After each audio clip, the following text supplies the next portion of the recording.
Hello guys, welcome to a new blog.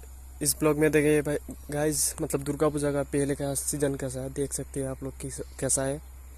देखिए guys, वो जो मतलब फ्लावर देखते हैं ना, वो मतलब दुर्गा पूजा का पहले ही आता है और कभी नहीं आता।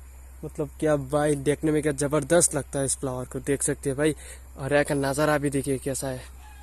एक बार देखेंगे तो भाई मतलब कि क्या बोलूँ, एकदम वाव, क्या बोलूँ मैं। This is nice view.